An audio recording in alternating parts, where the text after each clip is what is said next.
All right, welcome back all. Right, let's start the second session. Right, so in the previous session we discussed about competency building and learning styles, and we went into some details. Right, so let's continue from there. Right, let me share the screen. Right,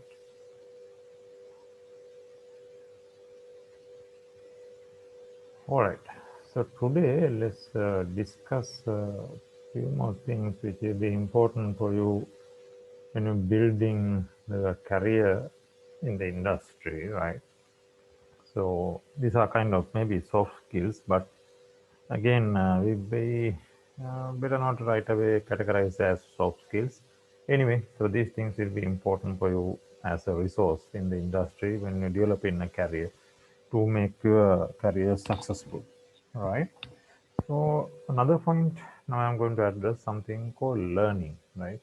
So we know learning, right? Everybody learns. I mean, as humans, we know from day one till we die, we should learn, right? So that will keep your brain going and it will keep the brain active, right? So likewise, we know those things.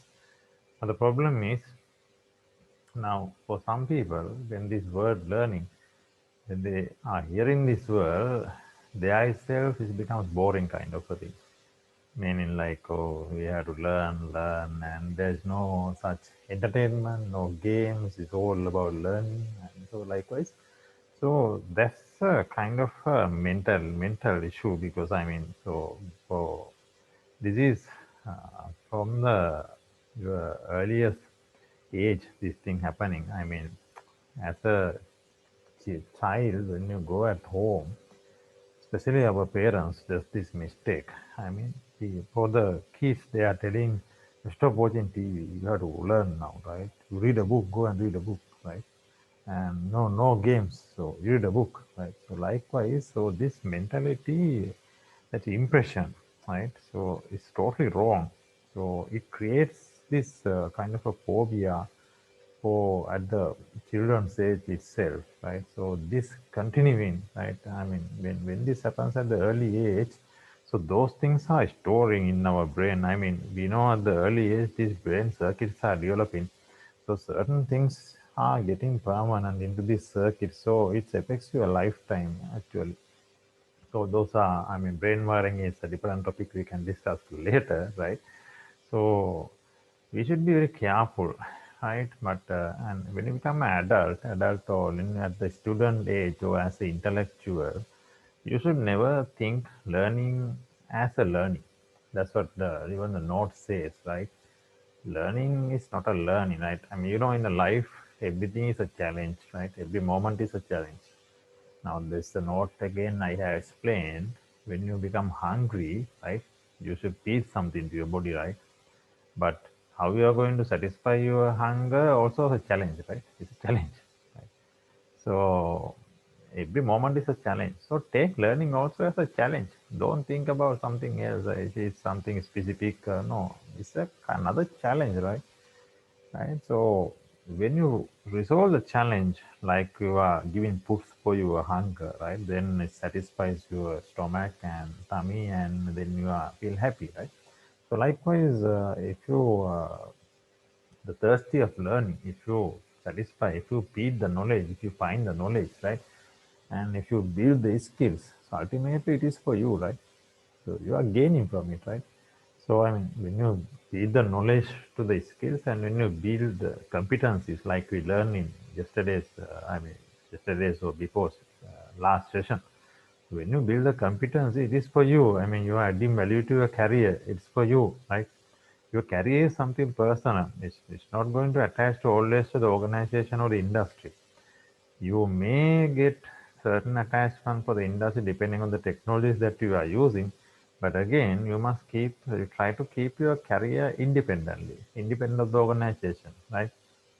It's your something personal, right? You are going to carry it right through your journey of your, I mean, job role. Hmm?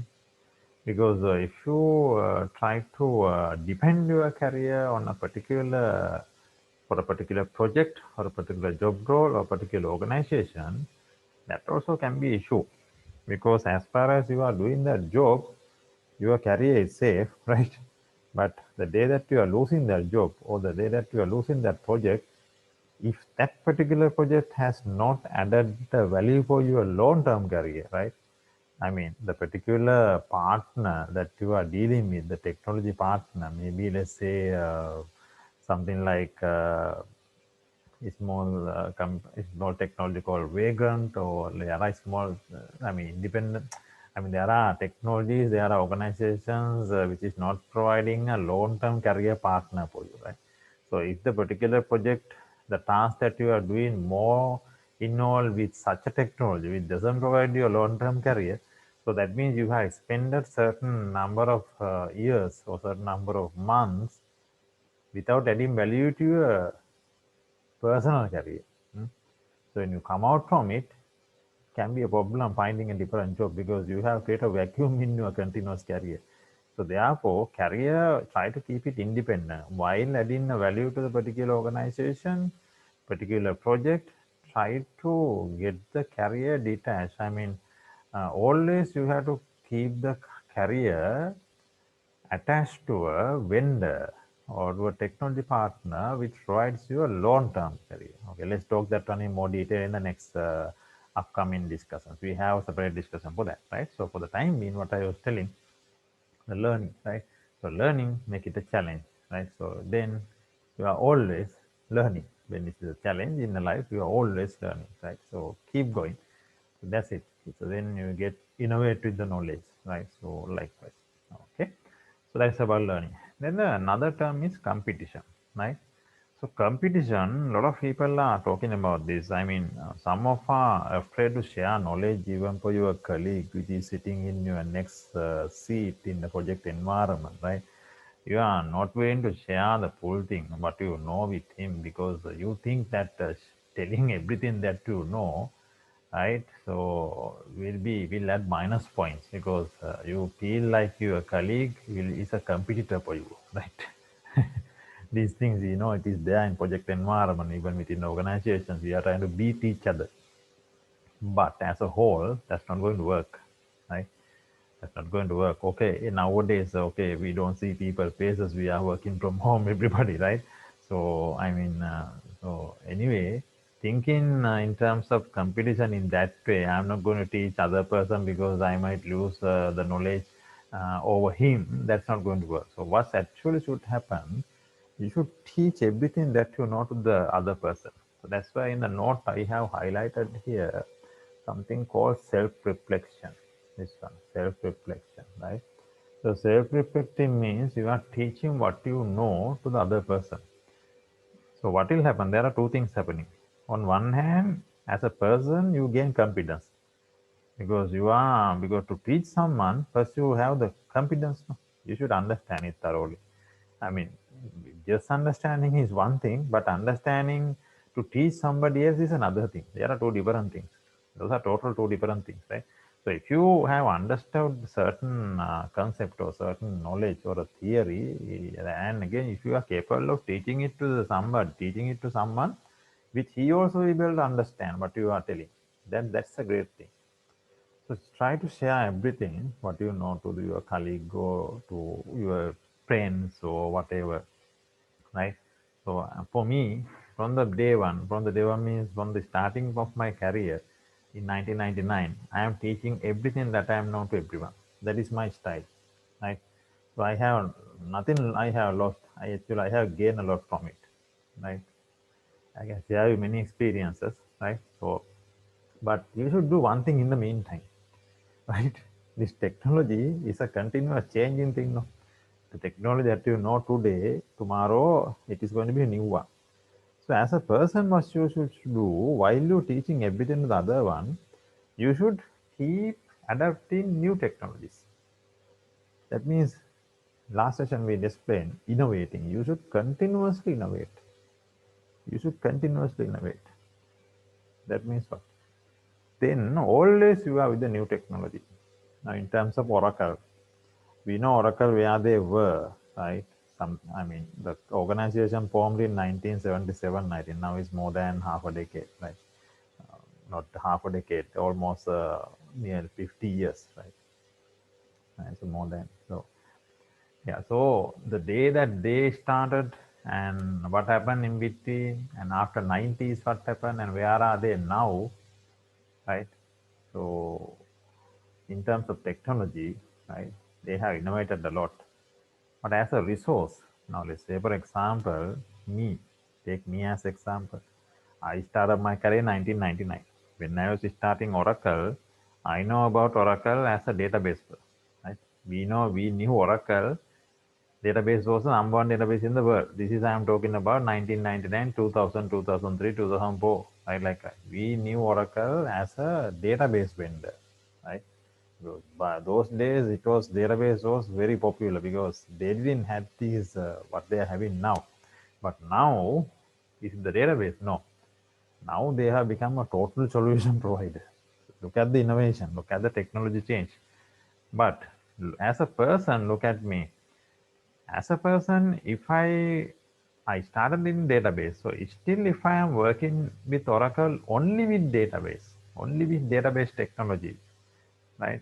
Even with database technology, there are a lot of changes has happened, right?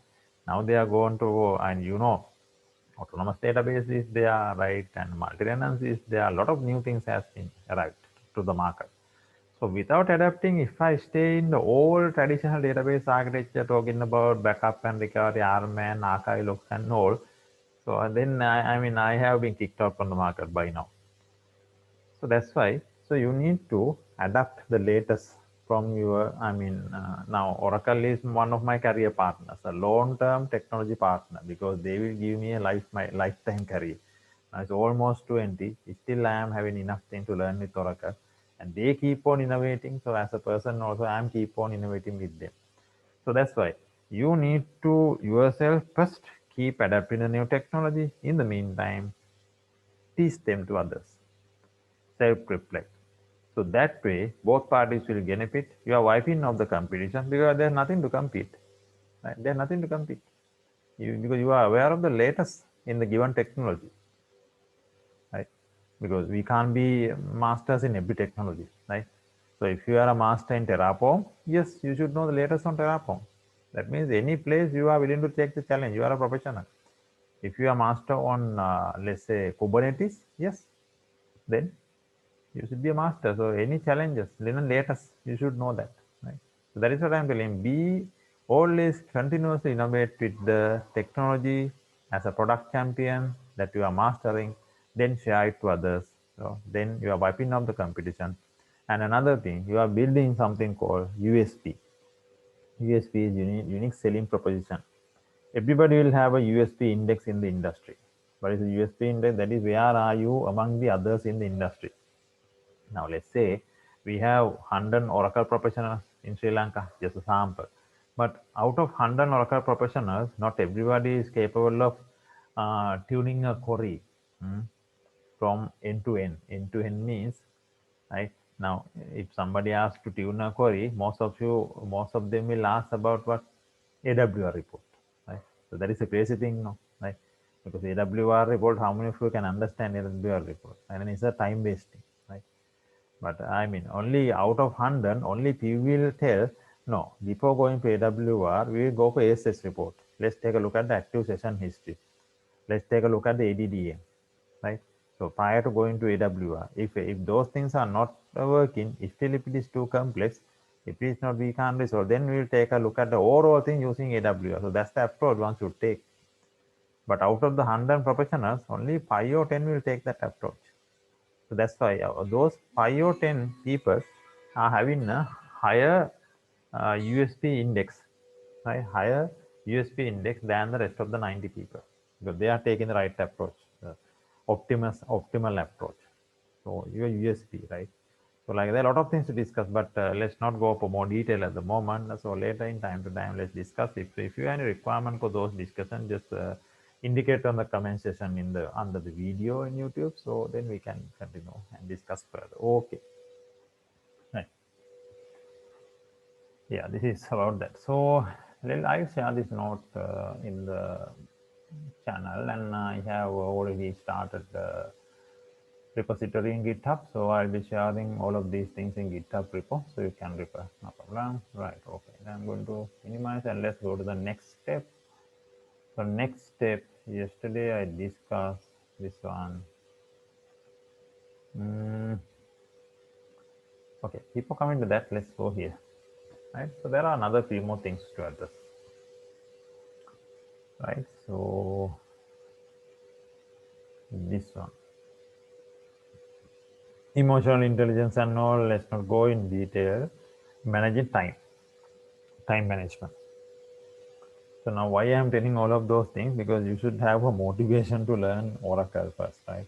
And you should know when you have more tasks, especially how to manage your time, allocate this task and that task, like that. And not only Oracle you are going to learn, because learning only one technology aspect will not be enough for the industry demand. So I tell you those things later. So that's why I'm going to have different channels. Yesterday was the last session also, I mentioned this one, right?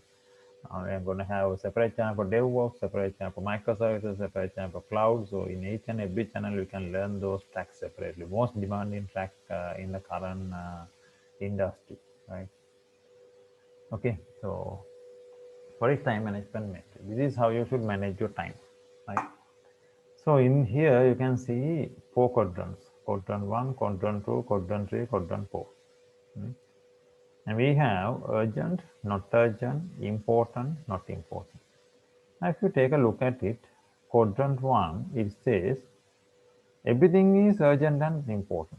Every task you are doing within a given time frame, right? If you take 5 hours of your day, every task is going to be urgent and important. That means nothing is going to work. Everything is urgent and important, so you will end up with a mess. That's not going to work. So operating in quadrant 1 is not going to be productive. Right? Quadrant 2 is what? Not urgent but important. That was a problem. It is important, but since it is not urgent, you are always trying to postpone these things. Here, so much of urgency, but here tendency to postpone things. Important but not urgent. Quadrant 3, urgent but not important. Yes, it is urgent but not important, but it is urgent. Right? So in quadrant 4, right, we are going to have not urgent, not important, nothing is going to work. Nothing is going to work. Right?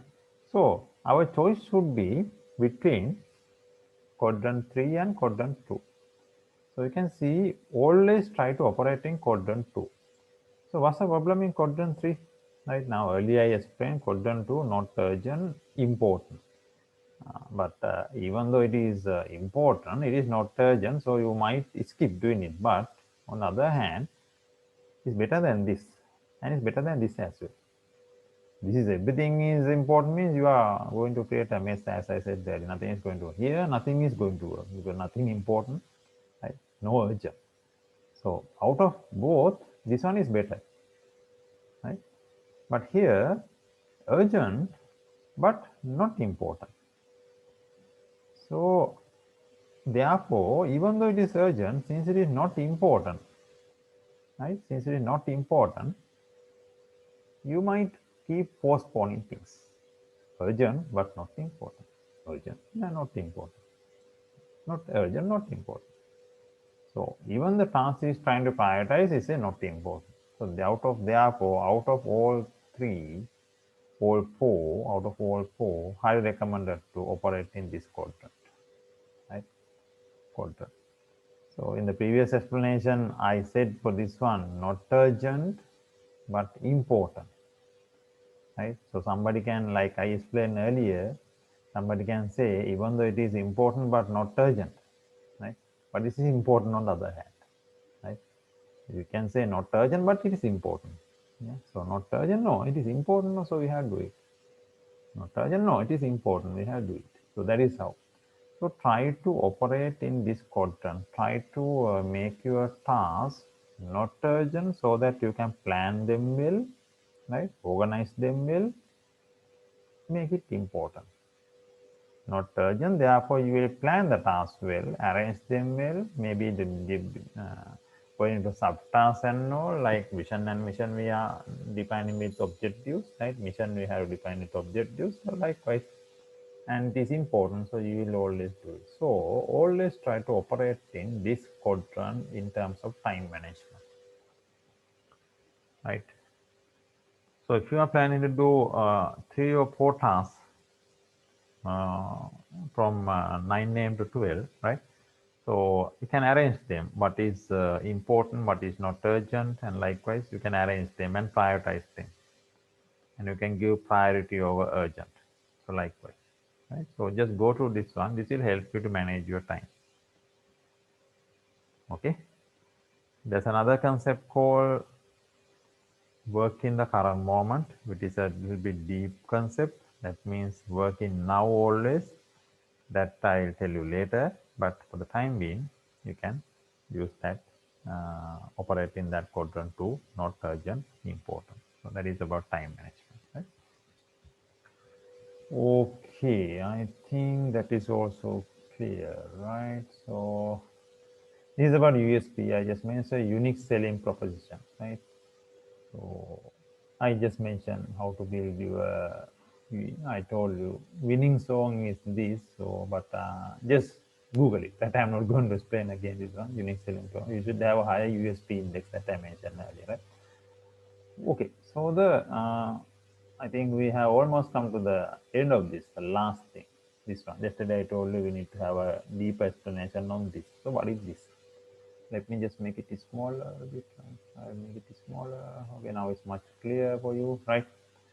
Okay, so this is about intellect, means as a beginner in the career, maybe just after the university, you are coming as intellect, right? So maybe even within the university, first year, second year, likewise. So when you are going to start your career, we are going to have 3 aspects. In anyone's career, we are going to have 3 aspects, right? I mean, even we can go for 4 aspects, but let's stick to 3 aspects, right? So 3 dimensions, right? The first one is academic. Yesterday also, in the last session also I mentioned this one. So we are going to have a BSc, right? There's graduation and post-graduation, like that is the academic career, total academic career. And I have one recommendation here. If you are doing your graduation, right after the graduation, don't start your postgraduate diploma. Don't start. Just stay in the industry for at least minimum 3 years. Apply your knowledge, right? What you have learned, all the theories you have learned in the BSc, try to apply in the industry and make them mature. After that, get into the PGT, postgraduate, and the masters, right? So some people are doing academic content, but there's no value there. You don't know what you are doing, because in masters we learn the researchers, right? You have to do, these pure research and applied researchers. So a lot of things are there, statistical analysis, those things you have to. But you, without having enough use cases in the industry, without having at least 3 to 4 years of working experience, I recommended to have 5 years of experience prior to the masters. You won't be able to get the real value of a master. Even in the MBA, it's the same thing.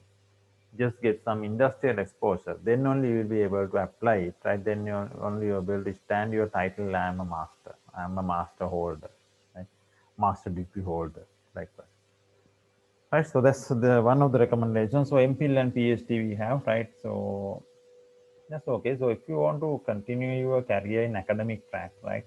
And let's say you are going to have a senior lecturer, professor, you may continue after a master's to MPhil and all. But for a normal professional in the industry with a technical person, I mean, even a managerial in who is not in a completely academic track, I mean, master will be much more enough, right, in academic side. It may be acceptable. So there's no limit. So to go for MPhil and PhD is possible, but the mastering is that gives a good academic stand in the industry. All right.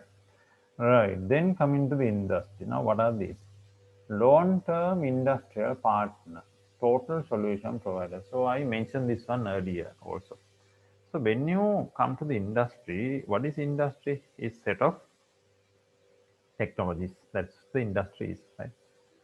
Set of tech, that's the industries, right? So maybe a university student at the university, even especially in Sri Lankan context, right? A lot of theories are being taught, and most of the theories are outdated. So that's why now we have in all in universities we are trying to bridge that gap introducing latest technology demands to their curriculum itself and to teach them in third and fourth year especially. Right? Otherwise, when you are coming out from the university, you are coming out with a huge gap. Industry is somewhere else, you are from somewhere else, right? So, for example, in the university, you might not aware what is data lake, but and you may learn a warehousing concept, right? I mean, data mining and all, but in the industry, they are now talking about data factory, data lake, and likewise. So that's why. So that is bridging the gap. But here, the industry, that's the industry. So industry is always trying to go with stabilized technologies and latest trends, right? So stabilized and latest trends. You know, in the university, you might not be always to get the latest thing because technology is a continuous innovative thing, always getting changed now. But at least what is used in heavily used in industry and the university level, the students should learn those things, right? So then, what is this long-term industrial partner? So when you come for an industry, try to affiliate with a long-term industrial career partner. So what is this? A vendor, right? A vendor. For example, now Oracle. Oracle, for any student which is coming up out from university, is a long-term career partner. Why is that? Because Oracle has enough of technologies for a student to learn right through the lifetime. Okay. Somebody want to do database, yes, it is there. Someone do the infrastructure, hardware, yes, it is there. Someone do the middleware, yes, it is there. Somebody want to do cloud, yes, it is there. Somebody want to learn ERP application with, okay, let's say front-end programming with Java, PHP, and those also there. So Oracle is a total solution provider. So when you're looking for an industrial partner, try to get attached to a total solution provider. What is total solution provider?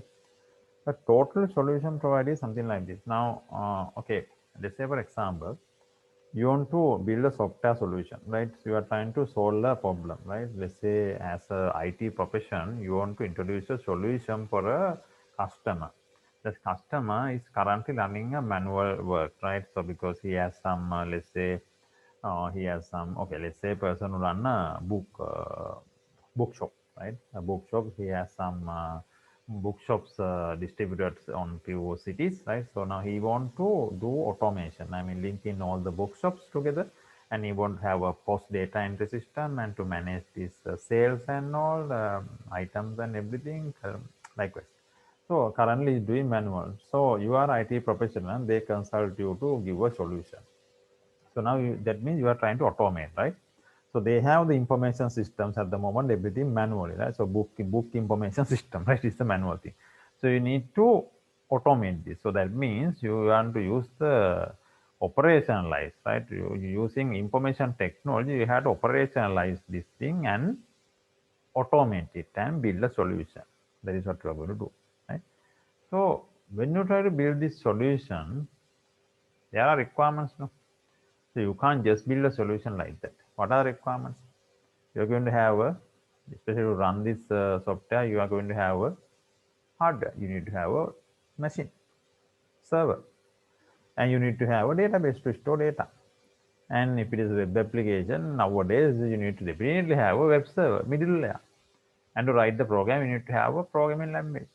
So all of these requirements come into play to give a solution.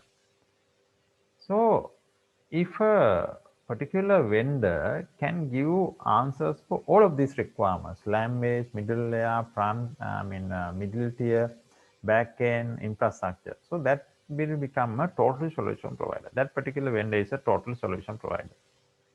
So in terms of Oracle, that's why I mentioned it's a total solution provider. So Oracle, they have a database, they have middle layer, right? You know, Fusion apps, right? They have the hardware, on-premise, right? On cloud, accelerator boxes, those things are there, right?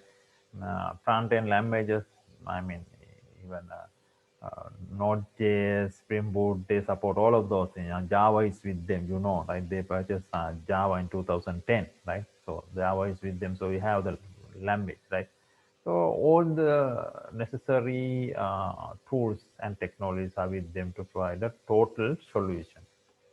So what I was telling earlier, when you are trying to get the industrial partner for your career, get hold of one of these vendors who can provide the total solution for a problem. So that will help you to keep build a long-term career, right?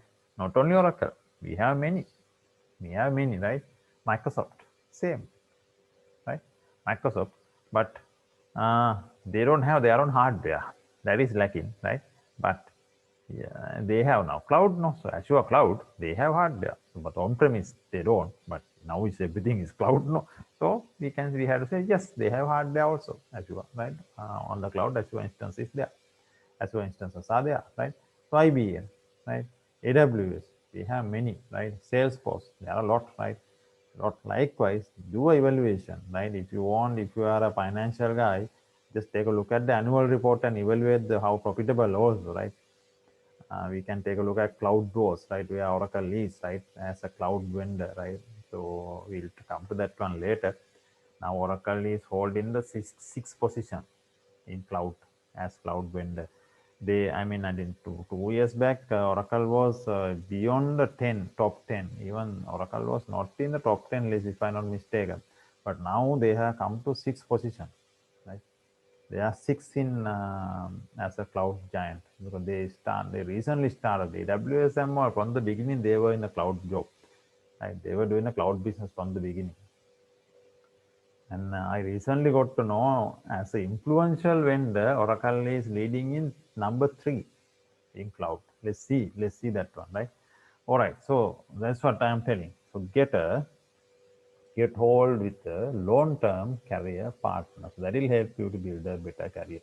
Then you can do your professional development there, do certifications, right? Value addition, right?